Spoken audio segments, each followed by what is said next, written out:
No one woke up that morning imagining the world had changed, but it did. Not because of an attack, a flag being raised, or soldiers crossing borders. It changed because, for the first time in American history, someone realized that war didn't have to be just a conflict. It could be a market. It all started with modest contracts, small amounts and names that barely drew attention. But behind the scenes, far from patriotic speeches, a select group of families discovered that the government was the perfect client. Always in need, always paying, never negotiating. And so a mechanism was born that would never stop. Explosives, steel, locomotives, oil, airplanes, credit, logistics. Every piece of the conflict had an owner. Every owner had a lobby, and every lobby had an interest that, as time went on, looked more and more like a perverse incentive. Because war isn't just destruction. War is demand. And demand, when controlled, turns into profit. Over more than a century, the same pattern repeated. A crisis emerged, rhetoric inflamed, and while the world held its breath, financial statements breathed a sigh of relief. For presidents, war was a moral dilemma. For industrialists, it was just opportunity. This chapter doesn't tell the story of battles. It tells the story of how war stopped being a tragic accident and became a predictable machine. And whoever controls the machine controls how long it keeps running. But to understand how this mechanism took shape, we need to go back to the beginning, to the moment a family discovered that the future could be shaped with nitroglycerin, government contracts, and boundless ambition. And so, the first link in this chain was born. The wars of the 20th century didn't start on battlefields. They started in silent laboratories, surrounded by high walls and filled with the smell of gunpowder. And in that environment, one family, the DuPonts, realized something before everyone else. Whoever controls explosives controls the pace of war. Initially, they were just suppliers. Then, they became synonymous with ammunition. And when the First World War broke out, the DuPonts no longer depended on war. It was war that depended on them. The American government, which preached neutrality, signed increasingly larger contracts. It's just until the situation calms down, they said. But the situation never calmed down. Every telegram from Europe meant more gunpowder, more nitrate, more profits. The leap came with a simple accounting discovery. The government paid all costs and still guaranteed profit on top. If the price of an input went up, greater profit. If it was delayed, greater profit. If the country fully entered the conflict, unimaginable profits. And so it happened. When the U.S. finally entered the war, the DuPonts were already positioned like no other industrial group. The company became so large that it directly affected strategic decisions.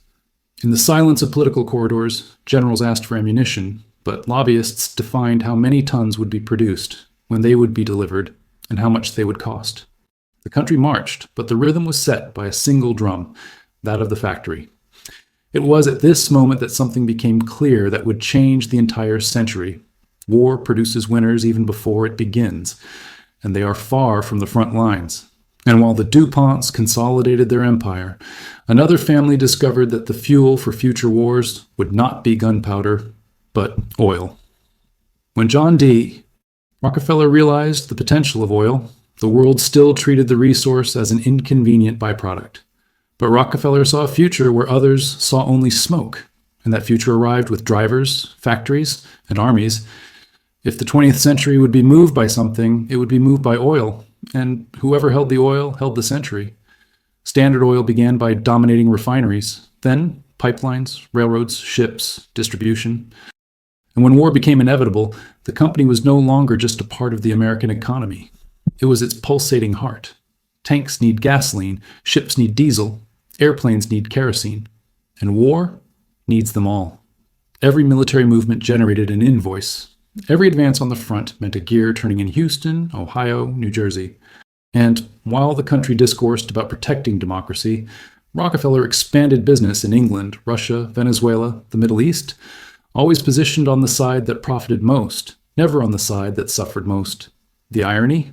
The same oil routes that supplied the American fleet also helped define the limits of future geopolitical tensions. Every barrel transported silently carried a seed of conflict.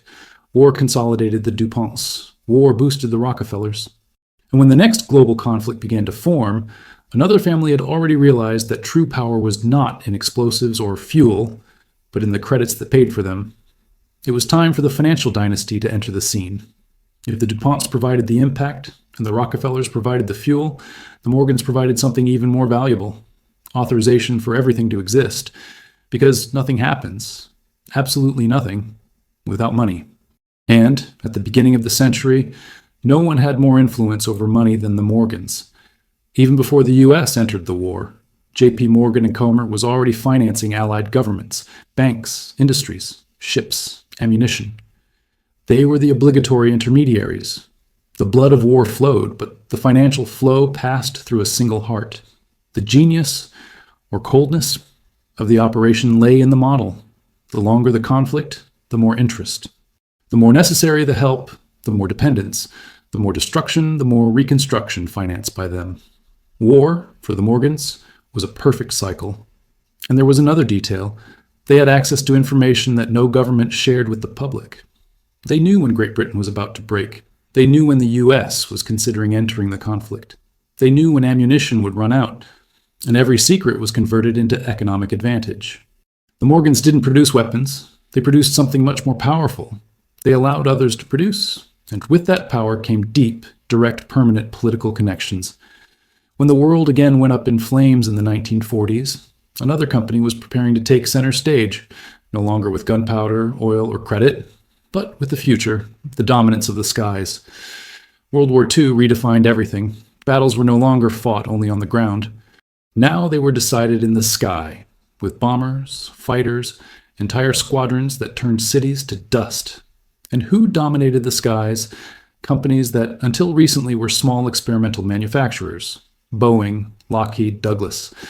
They realized something that would change the century. The future of war would be technological. And technology demands billion-dollar contracts.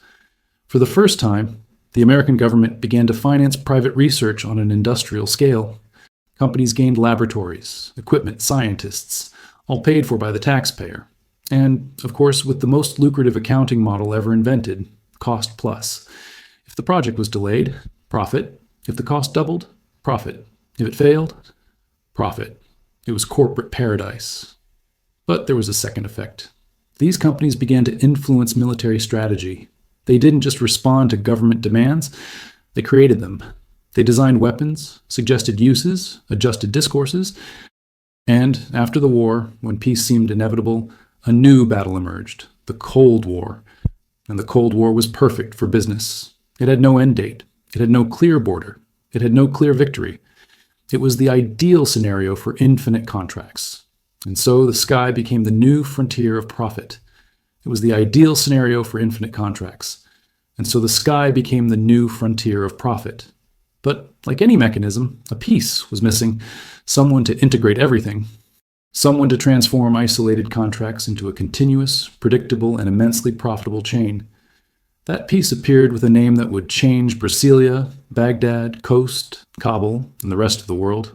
For decades, the families and companies that shaped war acted separately. But everything changed when the government realized it needed something bigger, a unique system that united politics, industry, technology, media, and strategy. The military-industrial complex was born. It was a permanent alliance that worked like this. Companies created increasingly advanced weapons. Generals requested these weapons. Congressmen approved budgets. Think tanks produced justifications. The media heeded public opinion. The government bought. Think tanks produced justifications. The media heeded public opinion. The government bought. And companies profited again. It wasn't a conspiracy. It was logistics. Suppliers grew so large that they became indispensable. Entire municipalities depended on jobs created by military factories.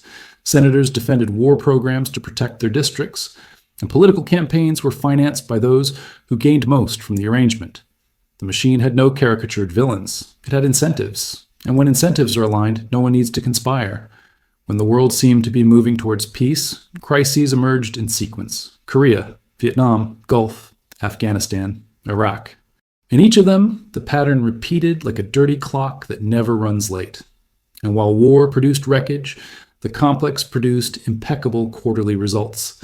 And while war produced wreckage, the complex produced impeccable quarterly results. But every story needs a price, and it always falls on those who are not in the meetings, who do not sign contracts, and who never receive dividends. In the end, war is not won on battlefields. It is won, or lost, in bank accounts.